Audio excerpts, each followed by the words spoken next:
하루의 말씀, 오늘은 사사기 18장 27절에서 31절 말씀 가지고 함께 나눕니다. 먼저 성경 봉독합니다. 단 지파 자손은 미가가 만든 신상과 함께 그에게 딸린 제사장을 데리고 한가하고 평화롭게 사는 라이스 백성에게 가서 그들을 칼로 쳐서 죽이고 그들의 성을 불살라 버렸다. 그런데도 라이스를 구하여 주는 자가 아무도 없었던 것은 그 성읍이 베드르홉 부근의 골짜기에 있어서 시돈에서 멀리 떨어져 있고 또 어느 누구와도 접촉이 없었기 때문이다. 단 지파 자손은 허물어진 성을 다시 쌓고 그곳에서 살았다. 그들은 이스라엘에게서 태어난 그들의 조상 단의 이름을 따라 그 성을 단이라고 불렀다. 그 성의 본래 이름은 라이스이다. 단 지파 자손은 자기들이 섬길 신상을 세웠다. 그리고 모세의 손자이며 게르손의 아들인 요나단과 그의 자손이 단 지파의 제사장이 되어 그 땅 사람들이 포로로 잡혀갈 때까지 그 일을 맡았다. 그들은 하나님의 집이 실로에 있는 동안 내내 미가가 만든 우상을 그대로 두고 섬겼다.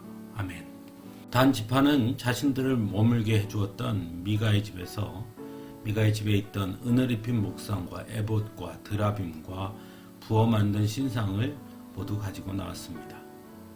또 미가의 집에서 제사장으로 있던 이까지도 자신들의 제사장으로 삼게 주겠다고 회유하여 데리고 옵니다. 그것을 알고 쫓아온 미가에게는 자신들의 힘을 내서 협박하고 굴복시키기도 합니다. 또한 하나님께서 주신 분깃을 차지하지 못한 단지파는 라이스 땅을 정탐한 후 라이스 땅을 빼앗게 됩니다. 오늘 본문에는 라이스 백성들이 한가하고 평화롭게 살았다고 전하고 있습니다.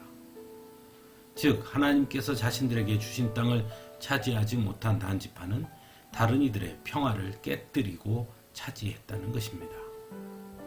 단지파가 하나님께서 주신 땅을 차지하지 못하고 라이스 땅을 정복한 이유는 하나님께서 주신 그 땅에는 막강한 아모리 족속이 살고 있는데 반해 라이스 땅은 시돈에서 멀리 떨어져 있고 어느 누구와도 접촉이 없었기 때문에, 즉 도움을 줄 사람이 없다는 것을 알았기 때문이었다고 성경은 전하고 있습니다.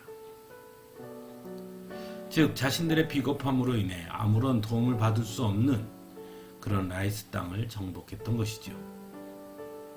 그리고 라이스 땅을 정복한 후 그들은 미가의 집에 있던 우상을 그대로 두고 섬겼으며 자기들이 섬길 신상을 세우기까지 합니다. 이러한 일련의 사건들을 통해 우리는 단지파 사람들의 잘못이 어디에 있는지를 보게 됩니다. 즉 하나님의 약속대로 행하지 않음으로부터 시작되었다는 것입니다.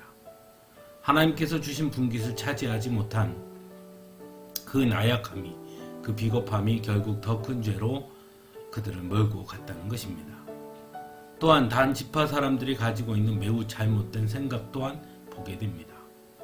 자신들보다 힘이 강한 상대 앞에서는 아무것도 하지 못하면서 꽁무니를 빼고 자신들보다 약하다고 생각하는 대상에게는 자신들의 힘을 내서 굴복시키는 매우 폭력적인 행태들을 보게 되는데, 그것은 결코 하나님이 기뻐하시는 방식은 아니라는 것입니다.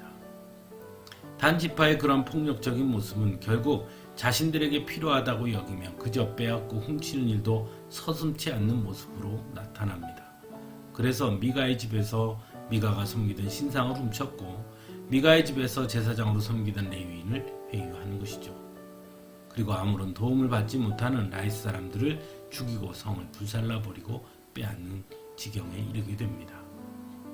즉 그들은 철저하게 힘의 논리를 앞세우는 모습을 보여줍니다.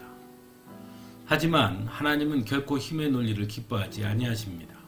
오히려 하나님은 은혜를 말씀하시는 분이시죠. 그래서 마땅히 굴복시킬 수 있는 분이시지만 오히려 자신이 더 낮아지는 방식으로 굴복이 아닌 복종과 순종의 자리로 이끄시는 분이 바로 우리 하나님이시기 때문입니다. 그러므로 하나님의 자녀들은 힘의 논리가 아니라 은혜의 논리로 나아갈 수 있어야 하겠지요. 그것이 바로 하나님의 방식이고 하나님께서 우리에게 가르쳐 주신 방식이기 때문입니다. 그런 면에서 오늘 본문에서 보여지는 단지파의 모습은 결코 올바른 하나님의 백성의 모습이라고는 할 수 없을 것입니다. 함께 기도하겠습니다.